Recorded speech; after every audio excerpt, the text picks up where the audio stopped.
Yo, what up, folks? This is Rodney Farrell, the CEO of Farrell Development Group, and you're listening to the E.I.T.H.R podcast hosted by D-Cal. Let's get it. So, let's start with the E.I.T.H.R.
Happy Wednesday, ladies and gentlemen. It's your boy D-Cal here hosting episode number 44 of the E.I.T.H.R podcast. I hope everyone's out there having a glorious day. This pump day, or some of it call slump day, because you're kind of coming down off the low from maybe Monday, and then you're about to hit that high because you know damn well it's about to be the weekend. Now here in Northern California, where the headquarters of G&S Inc. is located, we are experiencing some very unique weather. It was raining for the beginning of the week. Now it's sunny. Rumor has it, it's supposed to be somewhere in the 90s. And then I guess summer is officially going to be over according to Mother Nature. But you know, hey, Mother Nature is an independent woman. She does what the fuck she wants to, and no one can tell her otherwise, right? All right, there it is. So let's get this thing cracking. What we're going to do is we're going to start this episode off as we always do with some words of encouragement and shout out. But I want to give everyone an opportunity to follow us on social media. If you have Instagram or if you have Twitter, you can follow us.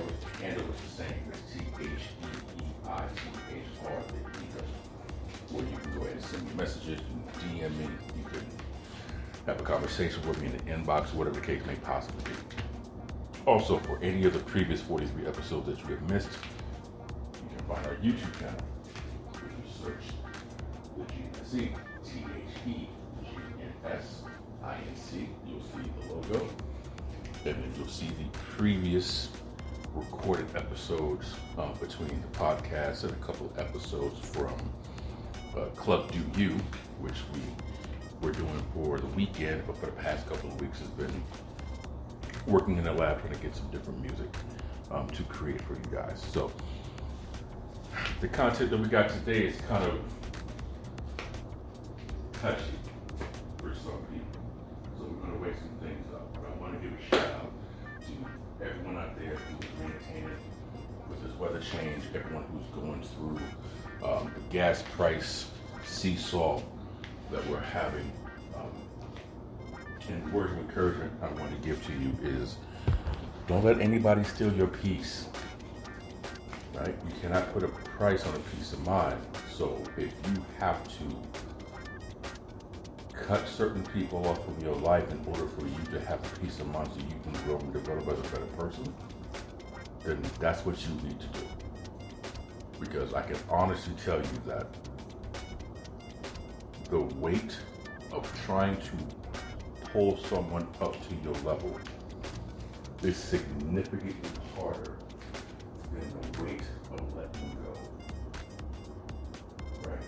So listen, don't make yourself feel bad with people that you are outgrowing, because they have the opportunity to grow with you. Okay? And sometimes it's just not time for people to grow. Some of us have growth spurts.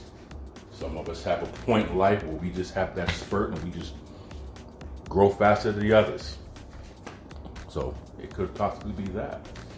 But I wanted to go ahead and give a shout out to you guys, and I wanted to just say some words of encouragement. We're going to get right into what we're going to talk about, which is motherfuckers who order DoorDash. Y'all get on my damn nerves. Hi, this is Clarissa with Zipology, and we have a fantastic selection of tea, teaware, and various other items. Currently, we are offering a huge 25% off sale with Christmas in July. Come check us out on Facebook at E.I.T.H.R. That's E.I.T.H.R.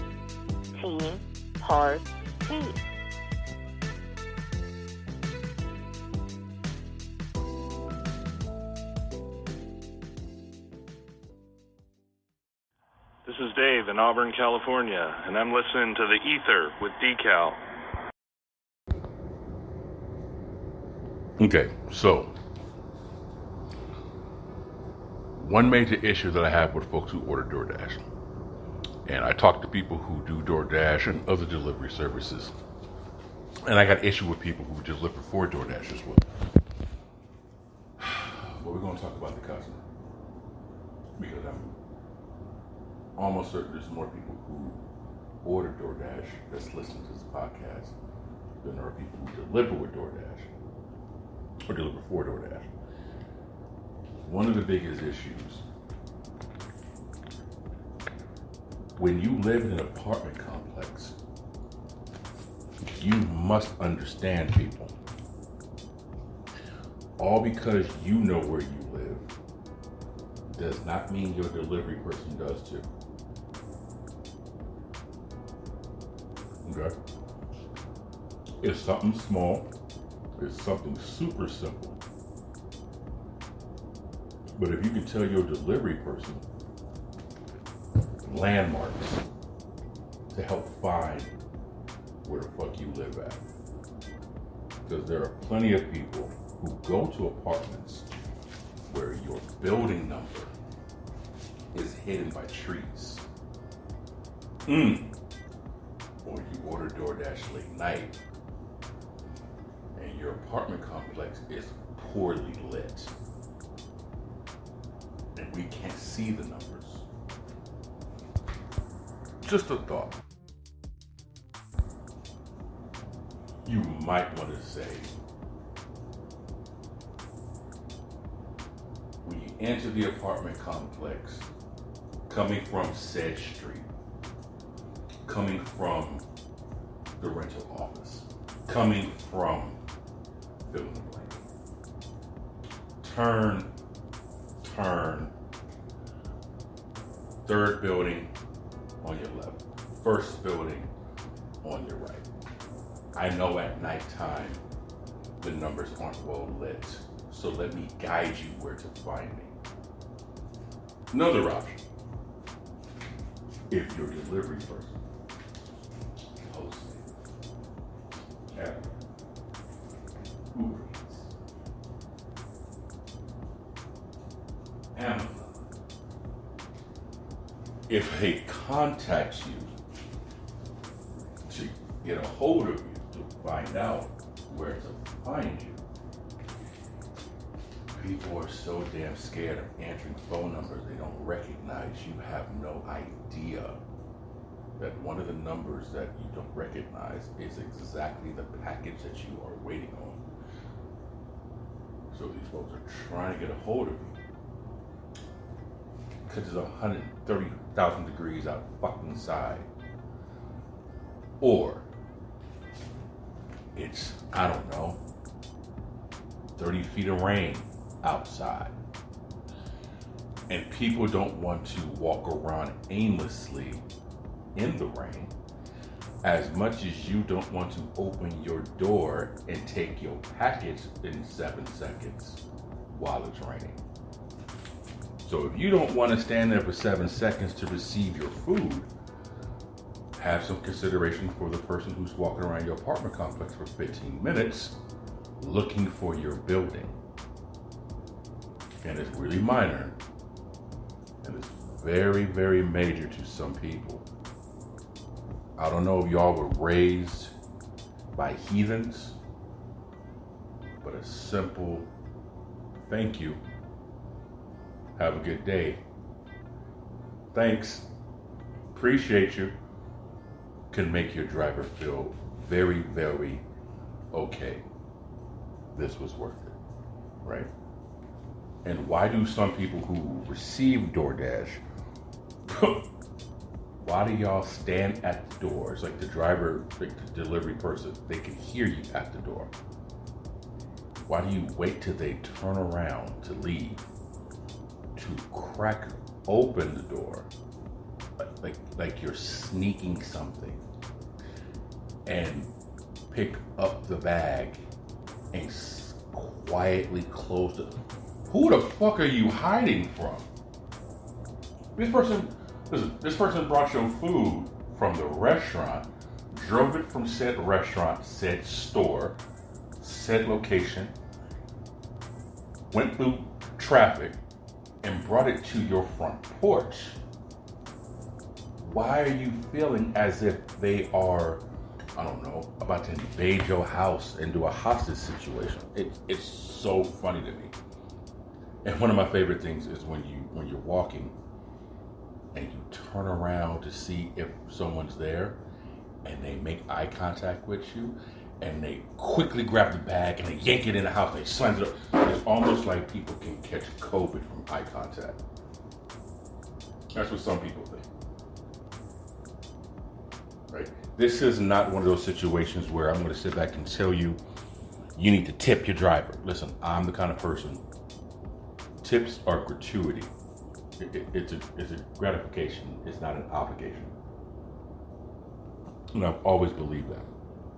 When I worked in the food industry, I never banked on tips because I never expected anyone to tip.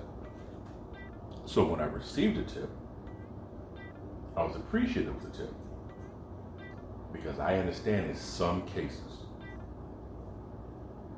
people don't have the money to do, and this is the one thing that they can splurge and treat themselves and feel good about something. I get that.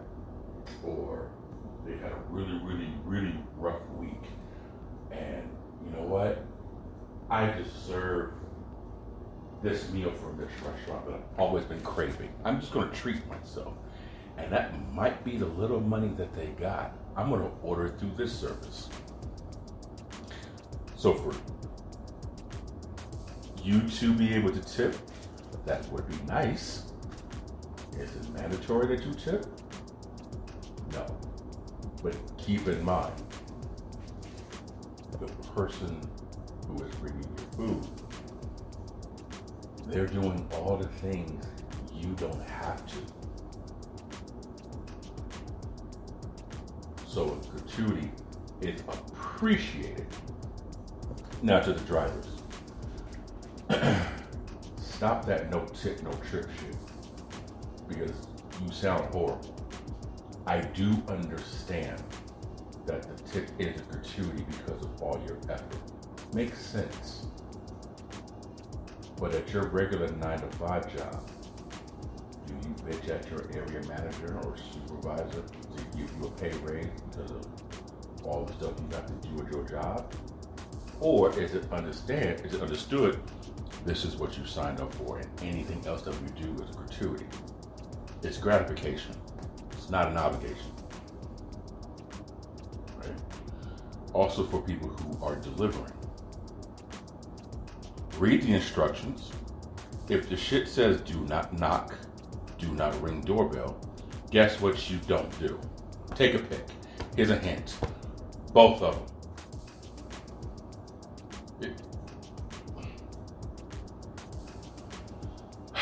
I've been seeing a lot of videos of dashers or delivery people.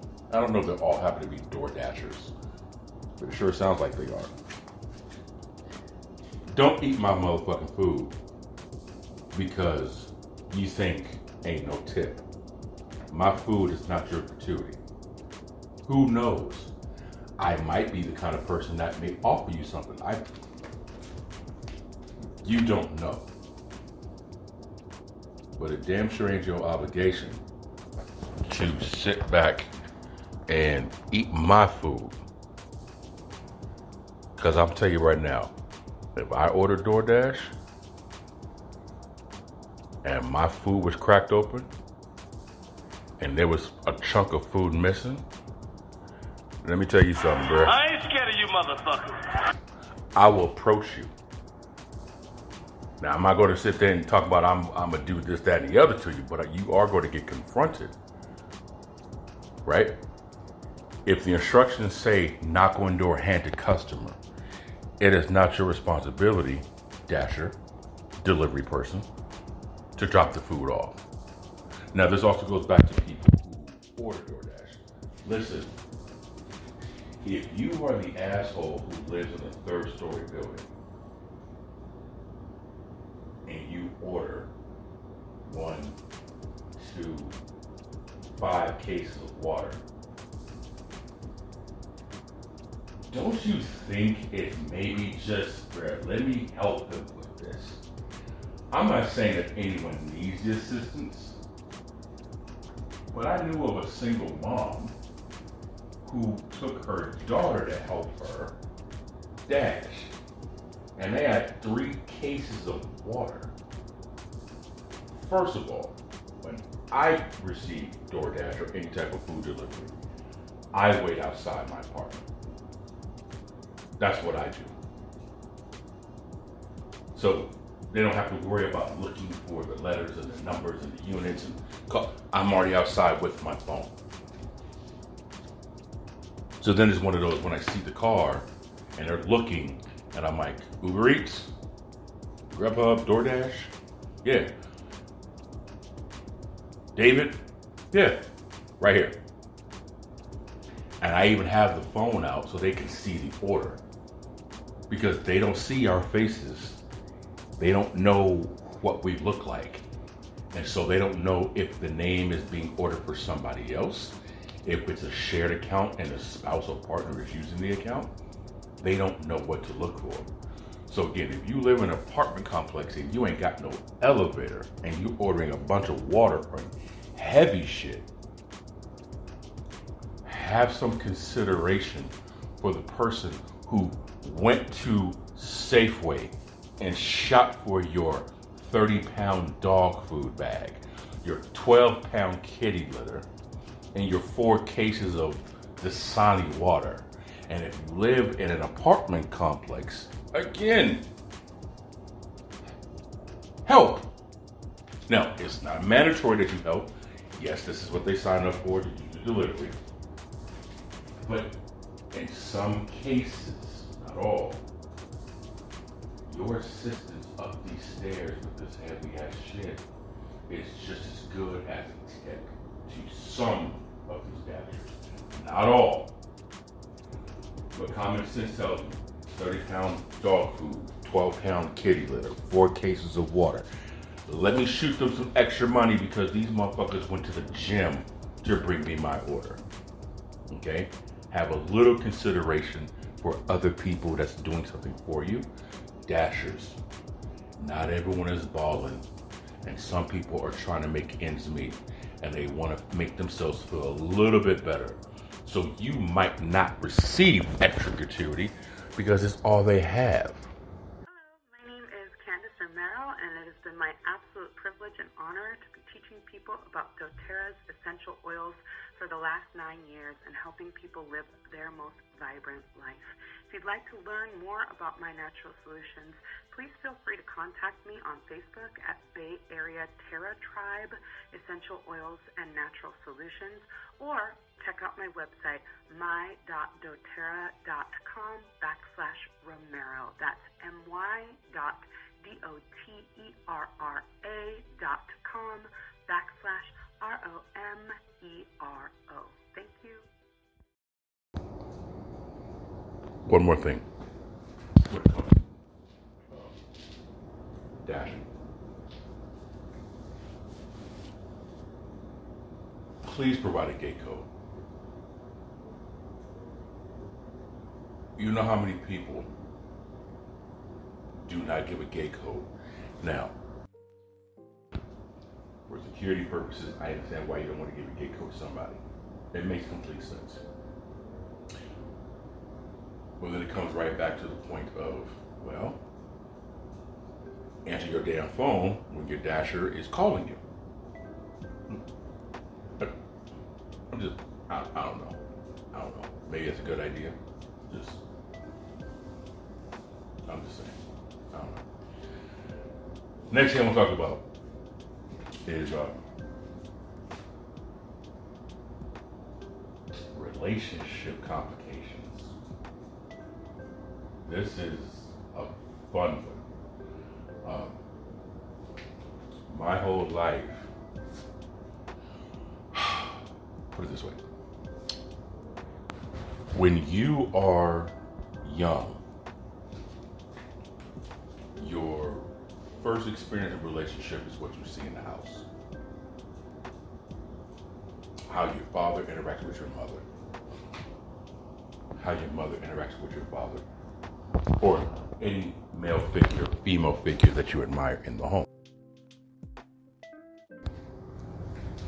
If those relationships are fairly smooth, because no relationship is going to be perfect, but if they're smooth and they communicate well and they compromise and there's obvious comprehension with what's going on, those relationships will thrive. And you kind of see that, whether you acknowledge that or not as a child, subconsciously, that's what you are accustomed to. The father figure is the first man little girls learn to wrap around their finger. The mother figure is the first woman boys learn how to sweet talk and manipulate. That doesn't necessarily mean it's a bad thing. It's just, mom, dad, you're the guinea pig on how they get their way. Understand something too. You are who your child will marry. So, if you're the kind of male that you want your daughter to grow up and marry one day, men, keep doing what you're doing. Ladies, if you are the exact kind of woman you want your son to be attracted to and have a family with, don't change anything about yourself. But you cannot be one way and preach to them another. That world, generally speaking, is no longer around. It's no longer do as I say, not as I do. So fast forward to relationships. Your type of relationship is based on the relationships that you covered around you. It's kind of what you've seen, it's what you know. There's going to be trial and error. There might be some that open you up to something like, oh, I never knew I was interested in this. That's fine. This is a generalization. There's a broad stroke about people in general. Because you may grow up in a hectic house, but you know how to keep peace because why? You know what hectic looks like, and you don't want that in your home. You might grow up in a very good home, but that shit was boring to you and you want a little thrill in your life. Okay, fine. Teach their own. But generally speaking, you're going to have the type of relationship that you witnessed growing up. And there's all types of different relationships, from friendship to crushes to communicating with coaches and teachers and leaders and stuff like that. So you kind of get this pool of different relationships and different personalities and different things that you will and won't accept and will and won't tolerate and maybe make the exception and draw the line, and that's where life comes into play. But there's three crucial things in relationships, and I said them already, and most people only know of two of them: communication and compromise, right? People say communication is key. No, it's not, in my opinion. Compromise is it? No, it's not, in my opinion. Comprehension is the most important. Because you can be with somebody and communicate all the fuck you want to. But if they don't comprehend what you're trying to tell them, that's where you get it's like talking to a brick wall. Right? You can compromise with somebody all you want to. But if they don't comprehend why they should compromise in exchange, or comprehend why you're attempting to compromise for them, then there's a one-sided relationship. And then that's where people feel like they're being used and or abused. And there's no fun in that. So comprehension is something that is extremely underrated, and not everybody is aware of it. I was the kind of person in relationships where the woman just knew what not to say. She just knew what not to do. You just knew that. Well, that was the environment that I also grew up in. So my communication skills were shitty. Extremely shitty. And when someone didn't do what it was that I felt that she should have done, I had a problem.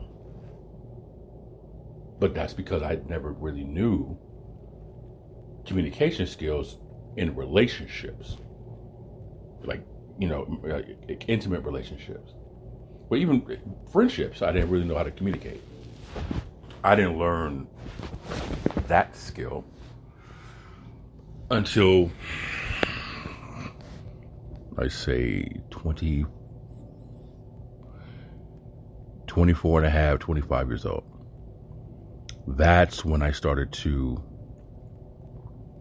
attempt to check myself and change what needed to be changed. And I don't mean like change my person. Well, you kind of do change your personality, but I definitely had to look at that, man, and say, okay,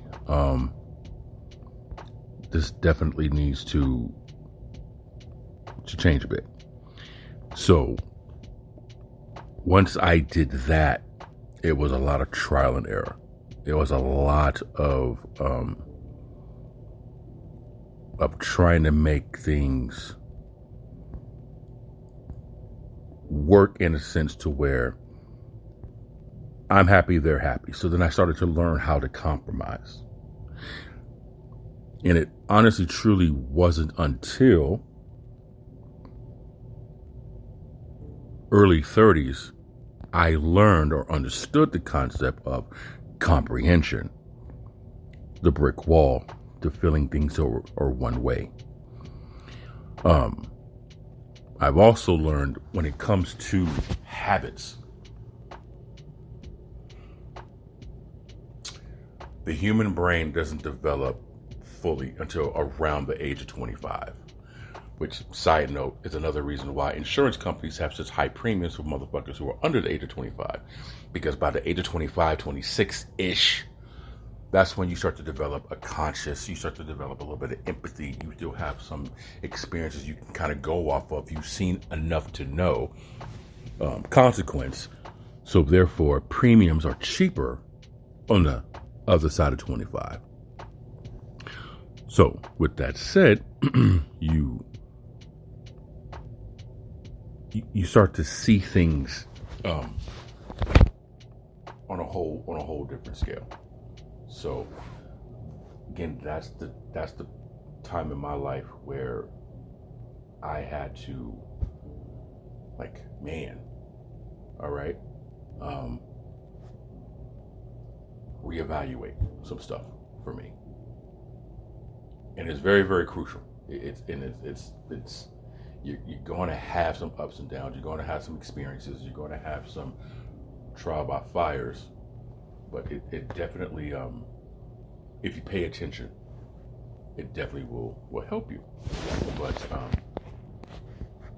most relationships, if you pay attention and if you look back at your own, in your early 20s, everything was fun. Everything was exciting. Everything was just rush and go and loud and bright and all this other fun shit, right? But once you get to 27, 28, you go from nightclub to dive bar real quick.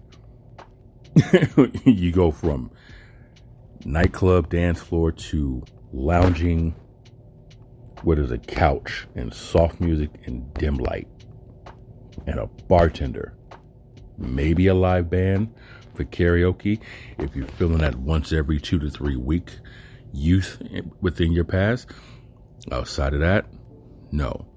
But again, before that age of 25, everything is young and youthful and spry and exciting.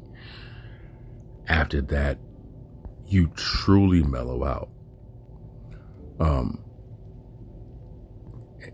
If people don't believe me, that's perfectly fine. But think of a car, right? Where a vehicle is brand new. Horsepower, torque. I mean, that motherfucker gets up. Put a couple 100,000 miles on that engine, you start to notice the newer parts are making the older parts have to work harder, which is causing the older parts to need to be replaced along with the newer parts. The horsepower is not there the same. Things are starting to break down. The motor has to be rebuilt. You need a new transmission. Things start to leak. Seals got to be replaced and valves got to... The human body is like an engine. The more miles you put on that at an early age, the more maintenance you're going to need when you get older, generally speaking. Look at athletes, right?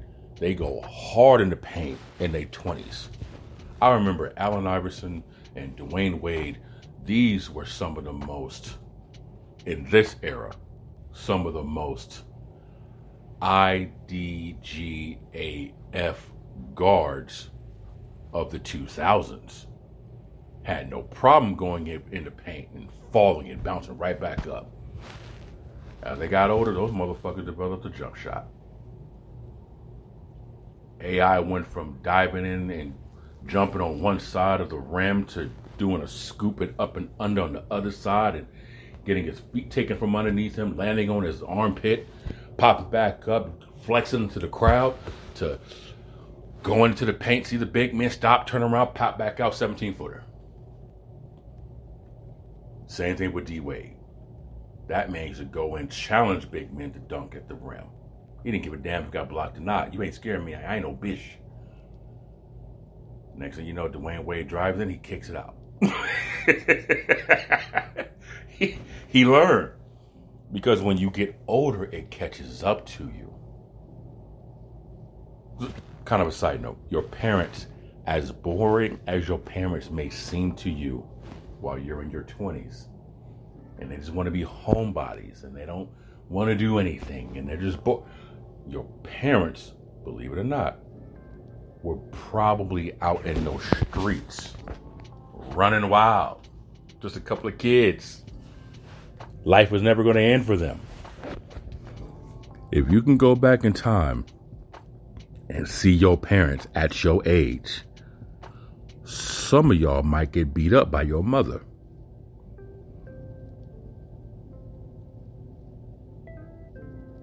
I know some people who, if their kids challenged them back in their time, their mom would have whooped their ass. And I'm talking about the mom would have whooped the son's ass. Life was different. Communication was different. Time was different, right? So, enough of that tangent of understanding youth to age, going back into relationship, right? You have to understand there's different types of relationships. But I went on that tangent just to kind of explain or show or demonstrate how when you're young, you know everything. You know it all. And the older you get, the more you realize you don't. So when it comes to relationships, you have to trial and error it. But the three key factors are communication, compromise, comprehension. Simple as that. And a lot of people don't know how to do 2 of the 3, let alone all 3 put together. So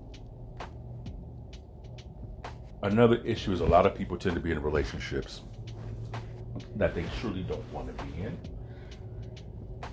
They're either afraid of being alone, also known as settling, think they can't do better, which again is settling. Or in some cases, they're in a relationship just because, well, it's what they think you're supposed to do. Again, my mother and father did it, so you're just supposed to get married at this age. You have a kid, you're supposed to get married. Not necessarily. It's not one of those things where monkey see, monkey do. Sometimes if you break away from it and create your own lane, you find a new destination that no one knew existed because no one took the time to check that path. But a lot of relationships also fizzle out. I had one woman explain to me like this. There's 2 types of relationships. There's a spaceship and there's a rocket ship, right? It's exactly what it sounds like. Rocket ship. That shit takes off fast. It's exciting. It's thrilling. It's a whirlwind. I mean, everything is moving so quickly and the feeling is just, yes.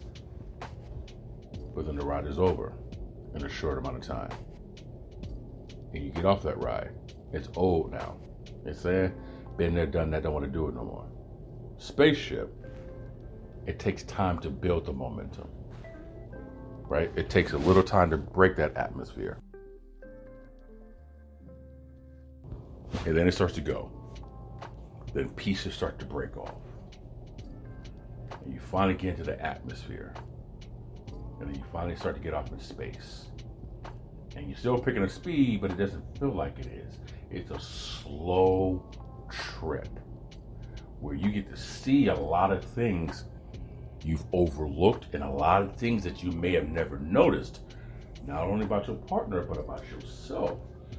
And you get to decide in this analogy, in this relationship, if you want to stay on the ride or not. Because you took the time to observe, which most people miss on a rocket ship. When that rocket ship finally hits the space level and is able to get to the speed that it wants to, it's going fast, but it looks like it's moving slow. It's bumpy, but it's steady. And it's going to make its course, but it's going to take longer. But it has to be put together a long time compared to a rocket ship, which again, it's a great ride in itself. But if you're looking for a spaceship relationship, stop standing in line for the Rocketeers, right? I think a lot of us, we want one thing, but we only know the other. And we don't know how to point out the difference between the two. And we live in an era where information, everyone is right, especially if you agree with me. When someone points out the difference and it doesn't match with what you think it is, they're wrong. And so you spend all this life with all this experience not understanding how to put the shit together. And by the time you do, maybe your season is past, maybe it's coming to its end. Right? It takes, what they say, 18 hours to put together a Toyota. It takes 6 months to build a Rolls Royce. I'm sorry, I take that back. It takes 18 hours to build a Toyota. I thought I said months. 18 hours to build a Toyota. It takes 6 months to build a Rolls Royce. So you got to figure out what type of relationship you want to be in. You need to decide that. That's up to you. right? You want the 18-hour Toyota? Or do you want the 6-month Rolls Royce? A lot of people, again, nothing wrong with rocket ships. Listen, I've had a few rocket ships in my day, but I've also had some spaceships in my day. You need to determine which ride is for you.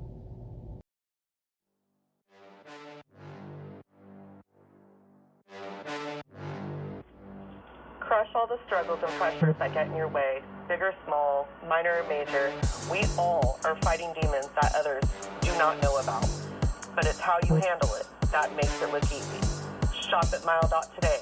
Again, Mile, M-I-L-E.today. Mile.today.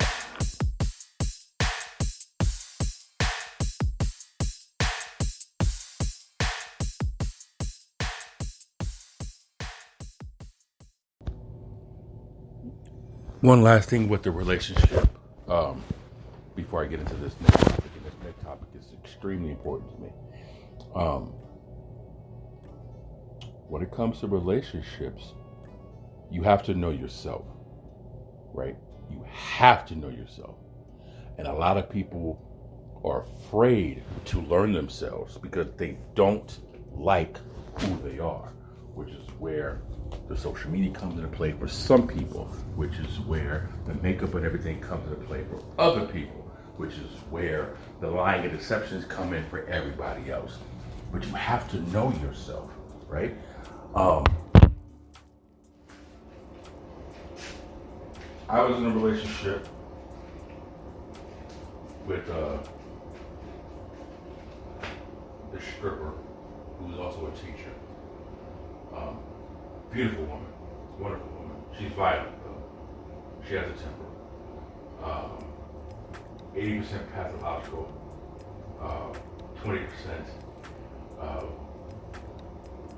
ate most of my food, and she's a big time shit starter. Just for those who don't know, I'm really cracking a joke about this person. When she listens, she's going to give me grief. But whatever. The issue is me. And I know a lot of people don't understand this about themselves, again, when it comes to relationships. And it's trust is a motherfucking problem. A lot of people have. But it's not necessarily the problem that you think. Most people project onto their partner what they are guilty of doing themselves. Some people are so paranoid from the hurt that they receive from others that you manifest it in your relationship. Other people go from one relationship to another relationship without necessarily healing from the previous one they've been in. And then you have those types where it's a combination of all of your above, a whole lot of other shit. And sometimes you might break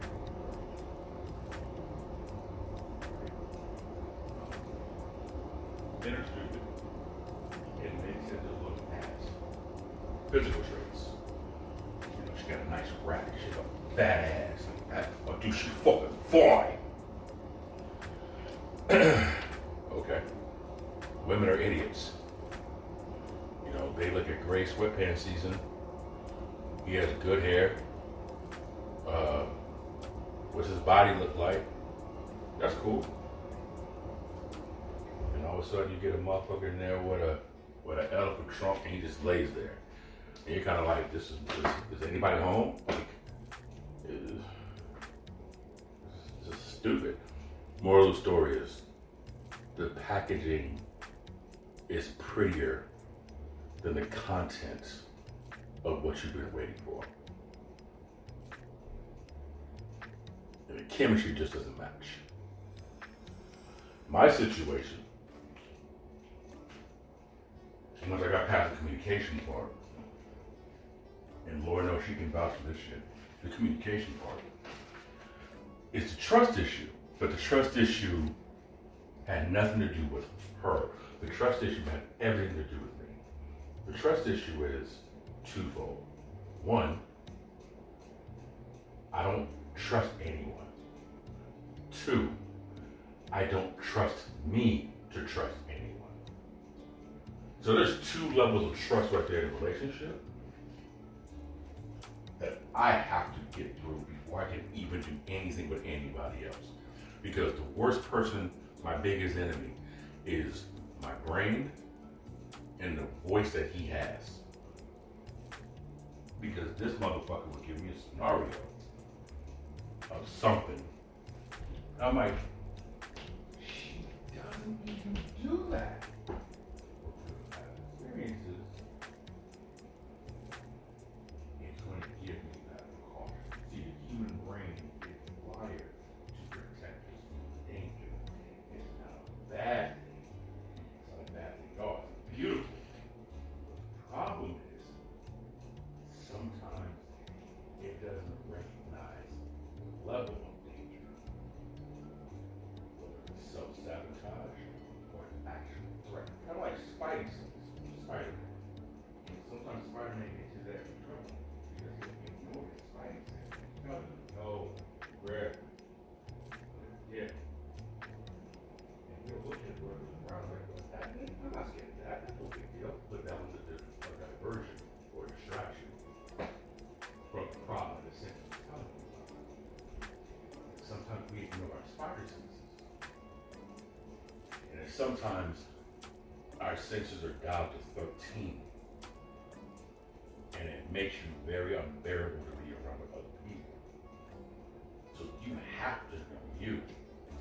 You have to be willing to ask yourself questions that you are afraid to hear the answers to, even if you're talking to yourself alone at night, in bed, on a road trip, whatever the hell it may be. You have to ask yourself these questions because you're never going to understand them. But once you get it, that light bulb goes off. You see a lot of pieces of that puzzle start to fit, and you're kind of like,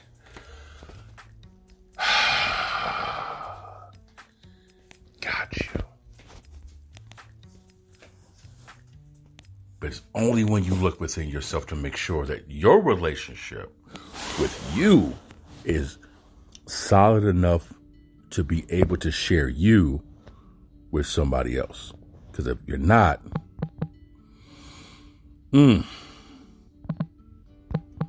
those rocket ships are going to be real fucking brutal for you.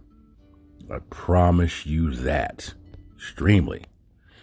So, that's enough of a relationship. Whew. Now, what I want to get into is this right here, man.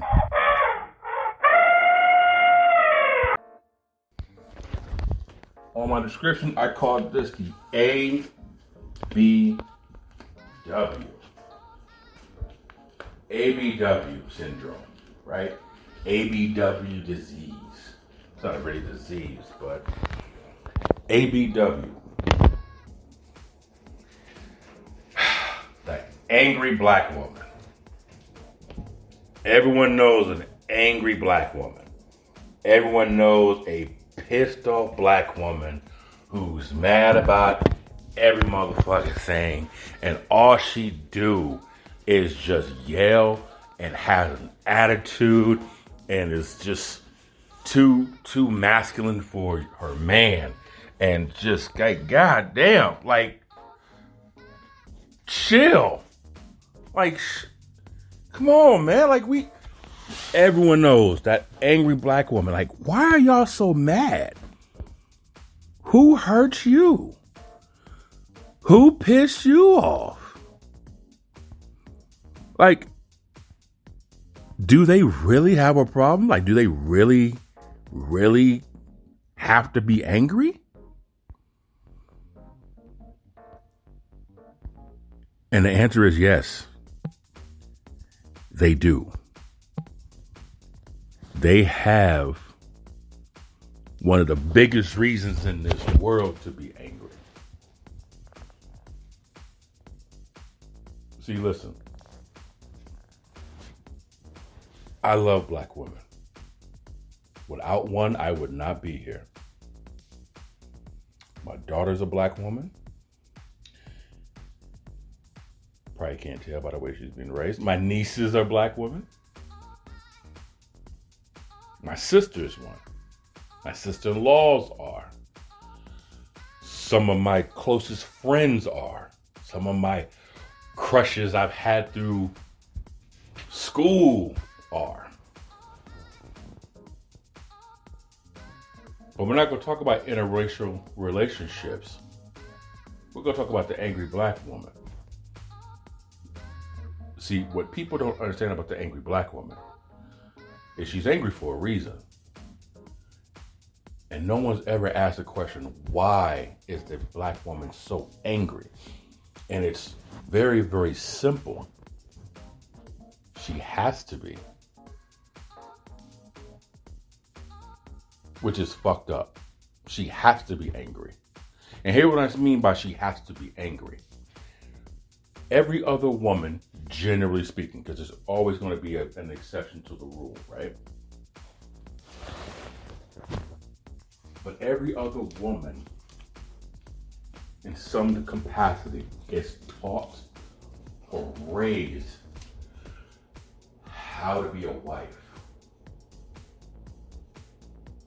For the most part, how to be a wife to your husband, how to be a mother to your children, how to make sure you are, the woman that he wants. Again, every single female is not going to be identical. This is a generalization based on my experience, based on my observation, based on my conversations with people. Everyone knows anything about the E.I.T.H.R podcast. I do not sway one way or the other. I do my best to be as neutral as possible. And then I make my determination based on what I see as more of a logical determination.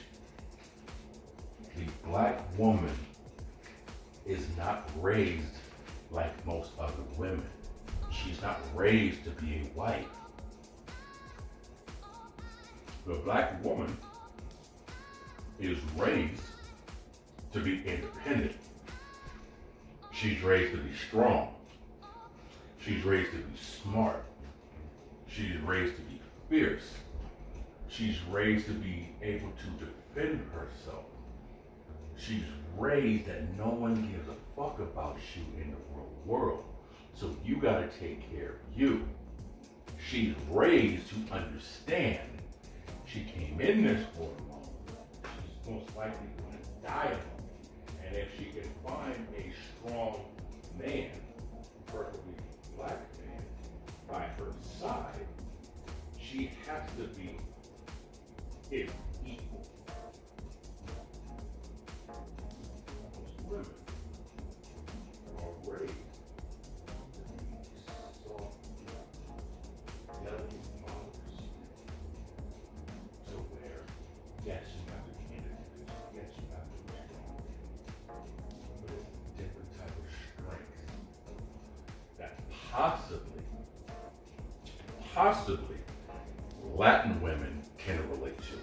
But even then, they are raised how to take care of the father, to take care of the husband, to take care of the kids before they take care of themselves. Most black women, you are in survival mode. And I can't remember who, it was Nasir Jones. Anyone knows Nas is, the rapper. The black woman is the most unprotected person on this planet.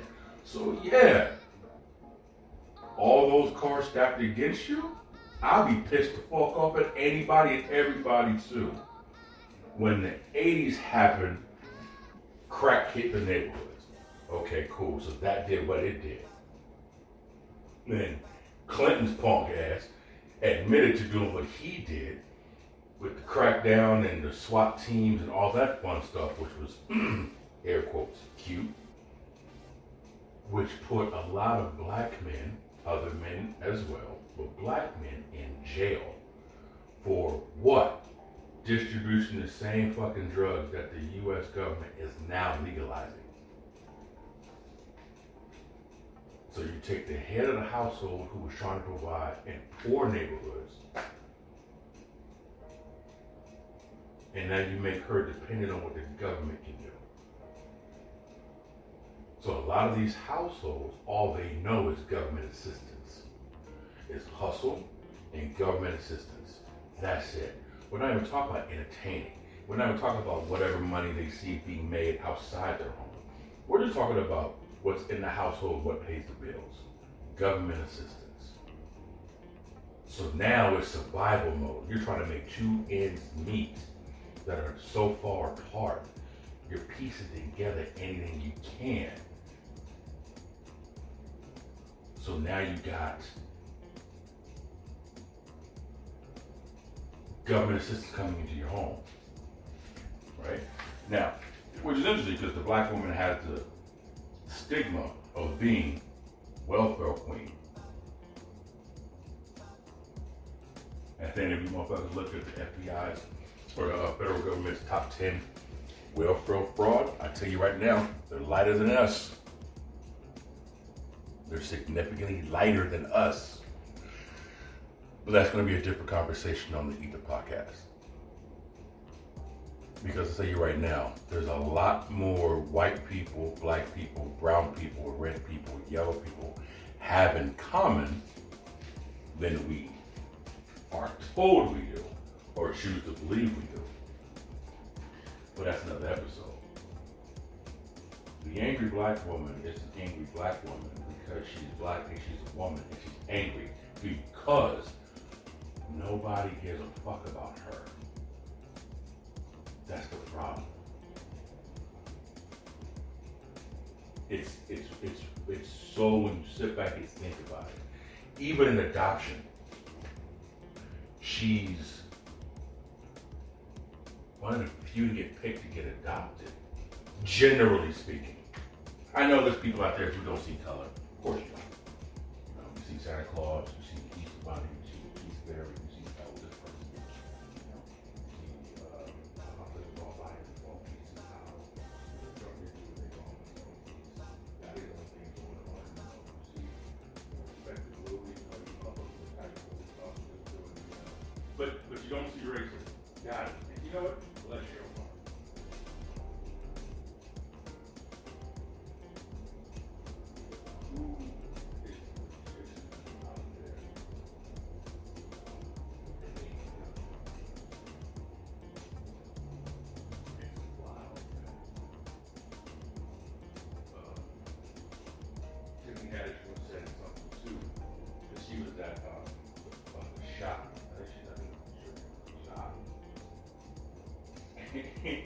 And it's like, when she's on movie sets, certain actors get certain things, they get certain privileges, certain, someone has to have, their portrayal spots for certain food, snack, which is cool. She wants a certain type of water, and they didn't have the water that she wanted. The problem is, if she would have said something about the water she wanted, then she's an angry black woman. Now she's a bitch, right? Now she's demanding. It's so funny how these stigmas come about with people, but no one ever asks the question, why are these stigmas for these people? And that's the reason why I try to do my best to put myself in other people's situations, to look at it from their perspective as much as I possibly can, so I can focus more on the why than focus on the what. And it's amazing, man. It's amazing how people are just quick to judge someone based on a stigma that they don't understand. And then when you try to explain to people, they don't want to hear the shit. black women have been mocked and made fun of for decades. I mean, well before I was even born.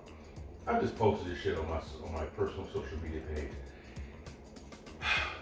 These motherfuckers are out here selling fake imitation Afro puff. Bruh. Word? Listen. I'm all about people learning about different culture and sharing different culture. But some things you just can't market. Something you're like, you know what, y'all keep that, because that's not gonna work over here. And I just think it's funny, because I remember listening to an interview with NWA, I think it was interviewed by Kendrick Lamar. And it's like, Ice Cube talking about how when they were doing their show in Detroit, Michigan, how, I think it was Dr. Dre who actually said it, where 60-70% of the audience was white, which blew their mind. When I lived in Oregon, and I would go see Black Panther at the movie theater in Eugene, Oregon, the only black people in there, I kid you not, the only black people in there was me, this mom who I think brought her 2 little girls. That was it. So it's like people are curious to know, but they don't know how to ask a question. They don't know how to engage in a conversation or even start a conversation. They don't, which is not like embarrassing. That's not the right word, but it's still shocking to me. It's just not. I don't grasp it. I know there's plenty of people who do this, but my homegirl Leslie Brazil, she posted this photo of her hanging out with a friend of hers.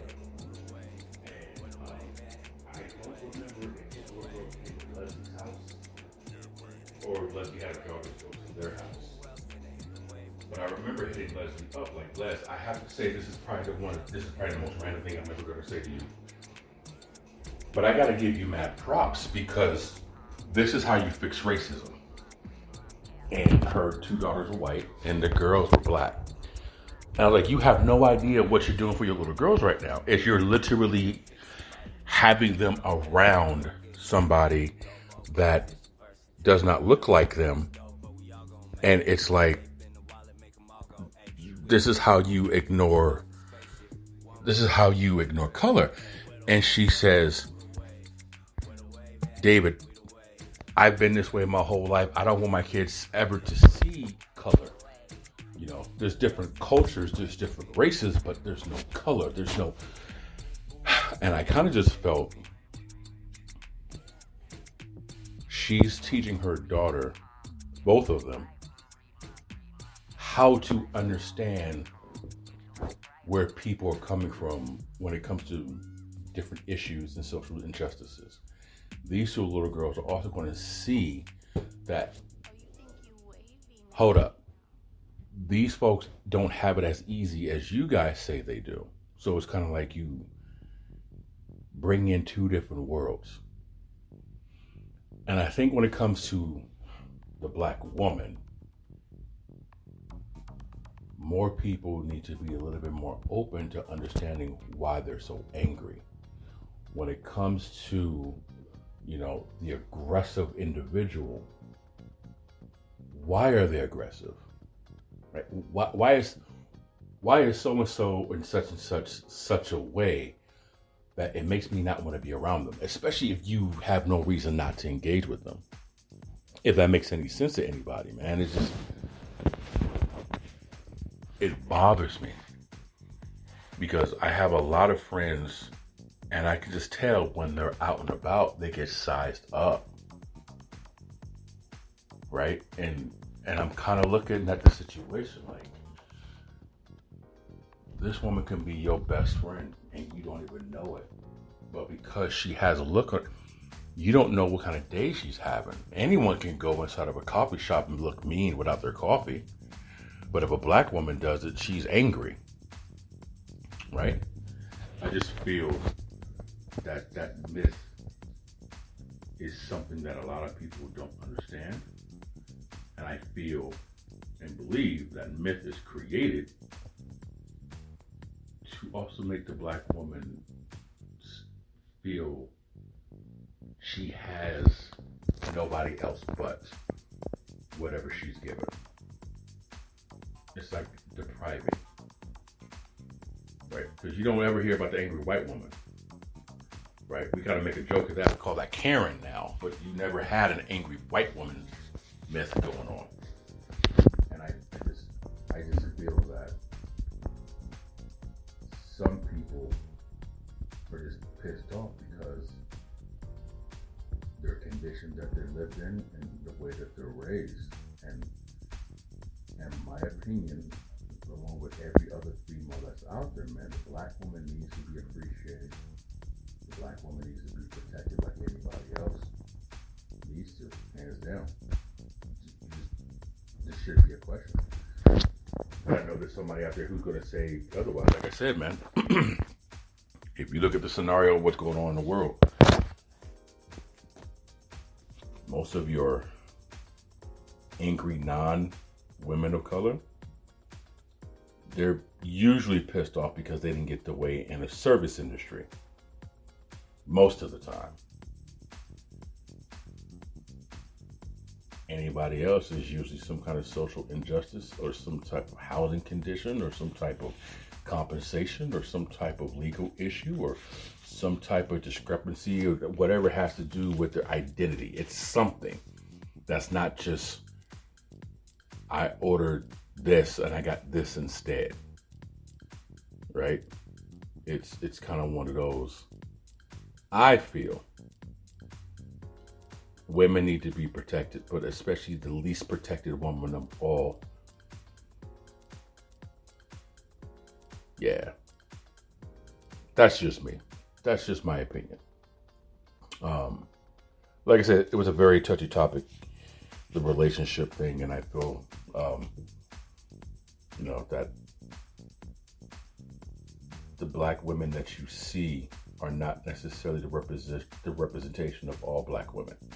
It's like every skinhead Nazi doesn't represent every single white guy who's bald-headed, right? Every dreadhead with a grill doesn't represent every black man, right? Not every one of us is T-Pain. Not every one of us is Carlton, right? Not every single person is Tommy from Empire, and not every one of us is Alex P. Keaton from Family. You know what I'm talking about. So, it's everyone should be respected and everyone should be protected. And whoever decides to violate that motherfucker deserves to be checked. That's just hands down, right? So, that's what I wanted to bring to you guys today. I don't want to go too far into it. I've already exceeded the time that I wanted to, but I figured these were very important topics that the world needed to know, that the world needed to hear and ponder on. So if you guys have any issues, download the Spreaker, S-P-R-E, aka E.I.T.H.R. Sorry, I didn't know if I was going to sneeze, cough, or what. Download the app, create a profile, and you're more than welcome to chat with me. Shout out to GNS Entertainment for the instrumentals you hear in the background during the podcast. Big shout out to Rissa T. Much love to Mile.Today, MILE.TODAY clothing line. Also want to give a shout out to everyone who's been following the podcast and listening to the podcast and word of mouth of the podcast. Much appreciated that. Again, Instagram and Twitter, you can find us at the E.I.T.H.R, THEEITHR. We'll be back here Friday, 3:30 Pacific Standard Time. Also, if you guys have Twitter, We might be doing a spaces later on this week of some random ass topic, and I might upload it to the Friday episode, or I might upload it next week on Monday. I'm not exactly too sure, but reach out, keep in contact. Much love to everybody. You enjoy yourselves. Be safe out there, and we'll talk to you soon. All right, we out.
Hey, what are you doing?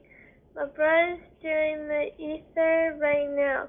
Go to the Spreaker app, that's S-P-R-E-A-K-E-R. Also, set your alarm for Mondays, Wednesdays, and Fridays at 3:30 Pacific Standard Time, so you don't miss any content. Remember, Spreaker, S-P-R-E-A-K-E-R, at 3:38 p.m. Search the E.I.T.H.R, E-I-T-H.R. Alright, bro, let's go get some sushi.